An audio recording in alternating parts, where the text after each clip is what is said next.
राधे राधे। तो भक्तों, भाद्रपद की कृष्ण मास की एकादशी का नाम है अजा एकादशी, जो इस बार 29 अगस्त को है।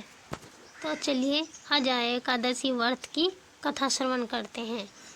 युधिष्ठिर बोले, हे जनार्दन, भाद्रपद के कृष्ण पक्ष में किस नाम की एकादशी होती है, यह मेरी सुनने की इच्छा है, सो आप कहिए।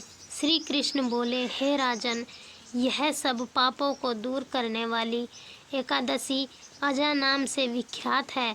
हर्षिकेश भगवान का पूजन करके जो इसका व्रत करता है, उसके पाप दूर हो जाते हैं। हे राजन, इससे बढ़कर दोनों लोकों का हित करने वाली कोई नहीं है। प्राचीन समय में सब पृथ्वी का स्वामी चक्रवर्ती हरिश्चंद्र नाम का सत्यवादी राजा था। यह किसी कर्म के वश राज्य से भ्रष्ट हो गया। उसने अपने स्त्री पुरुष और अपने शरीर को भी बेच दिया। हे राजेंद्र, वह धर्मात्मा राजा चांडाल के यहाँ नौकर हो गया, परंतु उसने सत्य नहीं छोड़ा। स्वामी की आज्ञा से वह कर के रूप में मुद्रे का वस्त्र लेने लगा। वह राजा सत्य से नहीं हटा। इस तरह से राजा को बहुत से वर्ष हो गए। राजा बहुत दुखी होकर चिंता करने लगा कि मैं क्या करूं और कहाँ जाऊं, मेरा उद्धार कैसे हो। इस प्रकार शोक सागर में डूबे हुए चिंता युक्त दुखी राजा के पास गौतम नामक मुनीश्वर ब्रह्मा ने परोपकार करने के लिए ही ब्राह्मण को रचा है। मुनीश्वर को देखकर राजा ने उनको प्रणाम किया। हाथ जोड़कर राजा गौतम के सामने खड़ा हो गया और अपने दुख का वृत्तांत सुनाया। राजा के वचन सुनकर गौतम को विस्मय हुआ। मुनीश्वर ने राजा के लिए इस व्रत का उपदेश दिया। हे राजन, भादो के कृष्ण पक्ष में पुण्य देने वाली सुंदर अजा नाम की एकादशी आ गई है। उसका तुम व्रत करो, इससे पाप नष्ट हो जाएगा।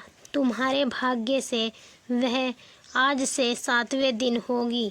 उपवास करके रात में जागरण करना। इस प्रकार उसका व्रत करने से सब पाप दूर हो जाएंगे। हे नृपोत्तम, तुम्हारे पुण्य के प्रभाव से मैं आ गया हूँ।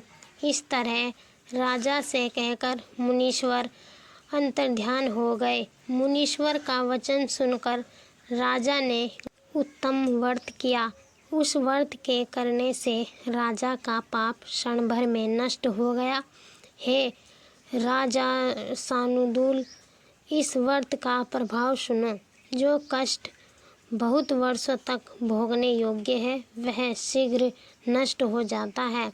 इस व्रत के प्रभाव से राजा का दुख दूर हो गया, स्त्री मिल गई और मरा हुआ पुत्र जीवित हो गया।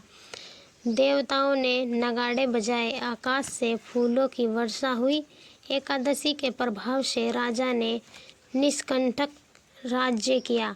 सब पुरवासियों और कुटुंबवासियों समेत राजा स्वर्ग को गया। हे राजन, इस प्रकार के व्रत को जो मनुष्य करते हैं, वह निश्चय सब पापों से छूटकर स्वर्ग को जाते हैं। हे राजन, इसके पाठ करने और सुनने से अश्वमेध यज्ञ का फल प्राप्त होता है। तो भक्तों, यह थी अजा एकादशी की व्रत कथा। आगे की कथा श्रवण करने के लिए हमारा YouTube चैनल सब्सक्राइब करें। राधे राधे।